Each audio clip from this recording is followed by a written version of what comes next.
Bien, siempre tenemos que recordar que para hacer bien el trabajo tenemos que mantener siempre la inyección y extracción forzada de aire y hacer mediciones de ambiente cada hora por lo menos.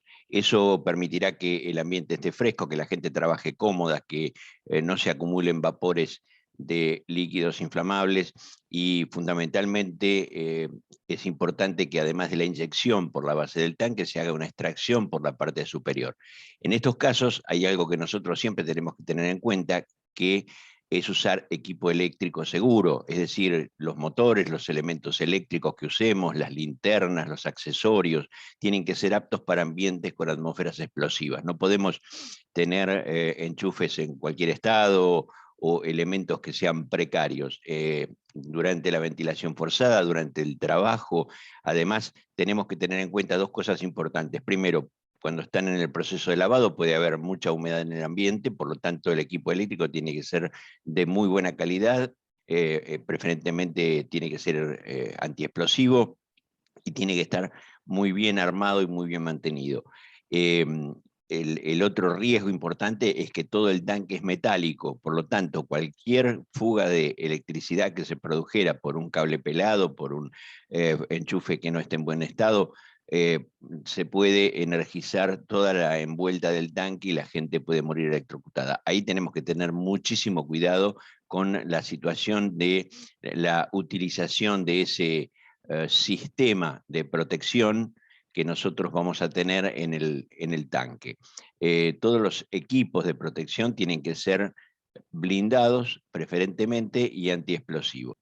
Record- Recordemos que el sistema de venteo o de ventilación forzada lo que hace es inyectar aire que se toma desde afuera, se supone que es aire fresco y limpio, ese aire ingresa forzado dentro del tanque y lo que hace es una suerte de remolino y de barrido que obliga a todo lo que pueda ser vapores o elementos que contaminen el ambiente a ser arrastrados y a salir por la parte superior del tanque. Esto es sumamente importante desde el punto de vista de mantener las condiciones de trabajo y de asegurar que no haya ningún tipo de riesgo de explosión. De todas maneras, esos equipos, si son elementos eléctricos preparados para atmósferas antiexplosivas, no deberíamos tener ningún problema. Pero esto hay que tenerlo muy en cuenta, no se puede improvisar. Digo esto porque a veces el contratista que viene a hacer el trabajo trae elementos que son realmente de muy baja calidad o no están preparados para esto. Esto hay que especificarlo en el contrato de que todo el sistema eléctrico tiene que ser preparado para atmósferas peligrosas. Esto es muy importante tenerlo en cuenta. Durante el proceso de limpieza, ya sea la limpieza fina o la limpieza gruesa, el personal debe estar munido con ropa de trabajo, trajes tipo Tyvek descartables amarillos, que son los adecuados para hidrocarburos, guantes, antiparras y botas de goma. Ese es el elemento o los elementos mínimos que el grupo de trabajo tiene que tener. No es eh, no es adecuado que la gente esté trabajando con cualquier ropa. Lo ideal para que no se contaminen, para que no se intoxiquen, para que no les pase absolutamente nada, es que tengan trajes amarillos. Y eventualmente el tema de la protección respiratoria será de acuerdo a la necesidad. Si en el ambiente hay muchos vapores, bueno, habrá que usar protección respiratoria. O si eh, la medición de atmósfera no da bien, no da el nivel de oxígeno necesario, o se suspende el trabajo o se usan equipos de respiración autónomos o con línea de aire contenido. Dentro del tanque hay una serie de tareas que se van a realizar. Las más usuales, además de la limpieza que ya vimos, la limpieza, el retiro de residuos, el trapeado, la limpieza gruesa, la limpieza fina, después aparecen, una vez que el tanque está limpio, los trabajos o tareas que se programan y que van a estar preparados para eh, esa función o esa detenida del tanque. Los más usuales son, por ejemplo, entre otros, el arenado, donde se suele arenar los pisos y las paredes para hacer mediciones de espesor, para retirar los restos que pudiera haber de rumbre, todas las partes oxidadas quedan limpias y en algunos casos se vuelven a pintar, en otros casos sirve para hacer mediciones y en otros casos esa limpieza de toda la chapa que queda a vista se utiliza, por ejemplo, para soldar. Entonces, una de las tareas normales es la de arenado. Recordemos que cuando se está haciendo arenado, dentro del tanque el único que puede trabajar es el arenador y no hay nadie más que el arenador, porque la atmósfera está llena de partículas y esto sería muy inconveniente para poder trabajar. Otra de las tareas habituales que se suelen hacer en estos casos es la medición de espesores, tanto del piso como de las paredes.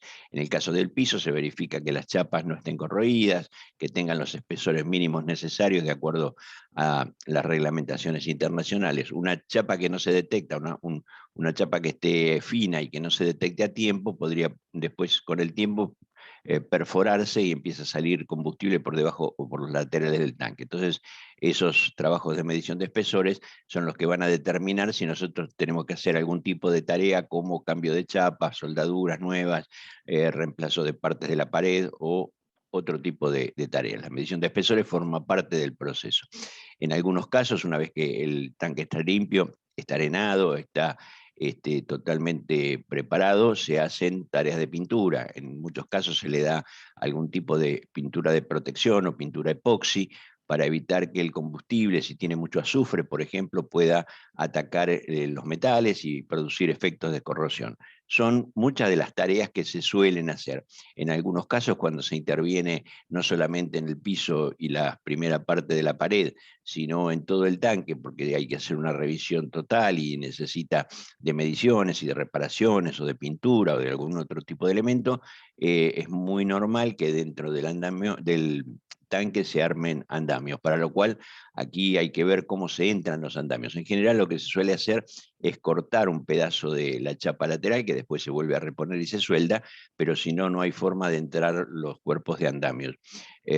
Recordemos que cuando se arma un andamio, además del el tema de armar el andamio, ese andamio tiene que estar armado de acuerdo a las reglas del arte, con toda la cantidad necesaria de tablones de piso, los enclavamientos, la atadura de los tablones, es decir, todas las reglas del arte que hacen a los sistemas de seguridad para andamios.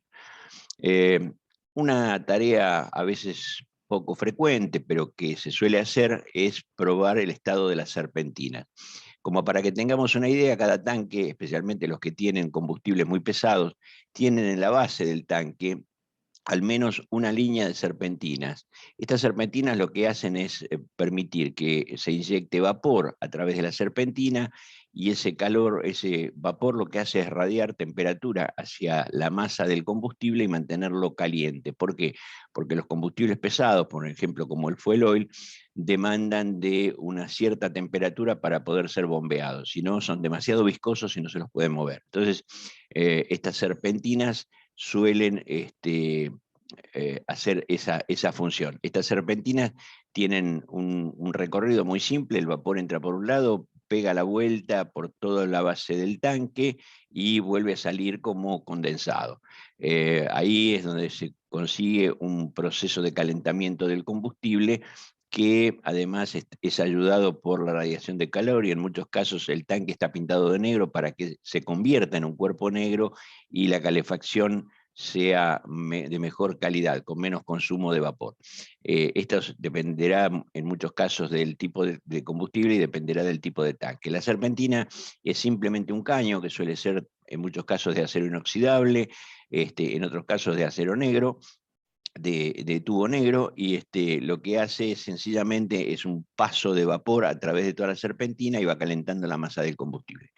Uno de los problemas por los cuales se hace la prueba hidráulica es que, dado que estas serpentinas en muchos casos están en contacto con el agua que hay en el fondo del tanque, o tienen la posibilidad de perforarse, de pincharse, en algunos casos se produce o se debe hacer lo que se llama el cambio de serpentinas. El cambio de serpentinas demanda que se haga una prueba hidráulica de las serpentinas y se lo llena de agua a presión y lo que podemos detectar es si está pinchada. En algunos casos se repara, en otros casos se cambia. Una cosa que nosotros tenemos que tener muy en cuenta cuando hacemos el cambio de serpentinas es que esa serpentina, si se pinchó, existe la posibilidad de que por el mismo agujero que salía vapor o salía agua, ingrese combustible al interior de la serpentina. Entonces, nosotros tenemos que tener mucho cuidado en esa serpentina, de ver la forma en que se la interviene. En algunos casos yo lo he visto cortar a soplete, lo cual no recomiendo para nada porque el combustible que está dentro de la serpentina se prende y se transforma en un soplete, un verdadero soplete como un lanzallamas. Entonces, lo mejor es cortarla con una moladora, con una piedra, y cortar el pedazo, o si se va a cambiar toda la serpentina, bueno, se la corta en pedazos y después se arma la nueva. Las serpentinas pueden ser normalmente de dos tipos, que son estas de tipo parrilla o las de piso, como las que vimos recién, que rodean toda la superficie del tanque. En general, la serpentina lo único que hace es recibir vapor,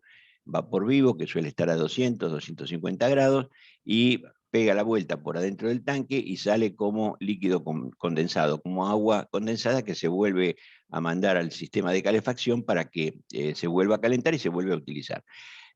Aquí tenemos en este gráfico más o menos una idea de cómo la temperatura de esa serpentina cuando ingresa el vapor se mantiene muy caliente, y a lo largo que va recorriendo todo el recinto va bajando su temperatura hasta convertirse en condensado. Es decir, cuando está por debajo de los 100 grados ya pasa a ser agua líquida, que se lo denomina condensado o vapor condensado que se convirtió en agua.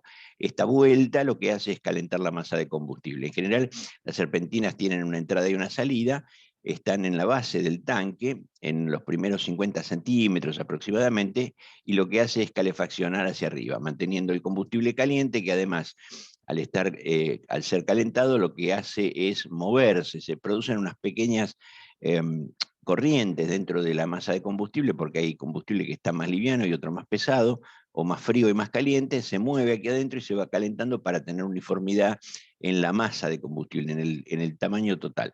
Eso permite que, teniendo una cierta viscosidad, se lo pueda aspirar y bombearlo, que es la función que cumple el combustible. Si el combustible está demasiado frío, se pone duro, como si fuera una pomada, o en algunos casos hay algunos gasoil, hay uno que se llama Ego, por ejemplo, que se llama extraño gasoil, que a temperatura ambiente es como si fuera pomada, parece betún, y apenas se lo calienta un poco se hace líquido. Son modalidades. Los combustibles pesados tienen varias características diferentes, y en este caso yo estoy hablando de un tipo de gasoil que suele ser, por ejemplo, el gasoil número 6, que es el que más se usa en determinadas centrales eléctricas para alimentar las calderas. Cuando el tanque es más chico, la serpentina va a ser más o menos parecida, con un recorrido más corto, pero la función que cumple es exactamente lo mismo. En este caso, la serpentina vieja se retiró y lo que ven es una serpentina nueva que se está instalando. Se la instalan en algunos casos en pedazos para poder ingresarla al tanque, y se la une mediante algún tipo de sistema de brida, y en otros casos se la suelda directamente adentro del tanque. Eso dependerá del tipo de producto, de quién hace el trabajo, de cómo se hace. Tiene un montón de variables, así que lo que yo estoy dando en general son condiciones generales. En algunos casos, además de una línea de serpentinas, podemos tener 3 paquetes o 3 líneas superpuestas, y en algunos casos, en tanques muy grandes, podemos tener hasta 4 niveles de serpentina para tener una superficie de intercambio y de calor lo suficientemente grande como para que se produzca ese proceso de calentamiento. En general, lo que vamos a ver es que aquí tenemos distintas temperaturas de ingreso y salida que se pueden medir dentro del tanque, y nosotros vemos que la temperatura de ingreso del vapor está en aproximadamente los 200 grados, dependerá del vapor que yo tengo y del tipo de vapor que se utilice en la planta, y la temperatura de salida está aproximadamente en 100, 110 grados, donde vuelve ya como agua líquida o condensado al sistema de calefacción. Esas serpentinas en general suelen ser, como en este caso, de acero inoxidable, y en otros casos son de hierro negro o caño negro, que tiene una resistencia distinta porque es más corroído más fácilmente por el azufre que tiene el combustible. Eh, en algunos casos son como la que vimos recién, en otros casos tiene este aspecto, es decir, en lugar de tener curvas tienen soldaduras que son rectas, pero la función que cumple es exactamente lo mismo. Todas las serpentinas más o menos cumplen la misma función y tienen el mismo estilo de trabajo. El otro tema que nos vamos a encontrar y que vamos a desarrollar de aquí en adelante es el tema de la corrosión. La corrosión es uno de los problemas más serios que pueden afectar un tanque, porque lo que van a producir es un efecto de destrucción del tanque si nosotros no hacemos el mantenimiento correcto. Los tanques en general, cuando no están cuidados, cuando no se le hace mantenimiento, se corroen por dentro y por fuera. Y uno de los riesgos más grandes es la corrosión que se da en los techos y en lo que sería la pollera o el talón del tanque, la parte de abajo, donde se pueden producir pequeños agujeros simplemente por corrosión que después terminan en una fuga, en una pérdida de combustible, y ahí tenemos otro tipo de problema distinto, que es el problema de contaminación ambiental.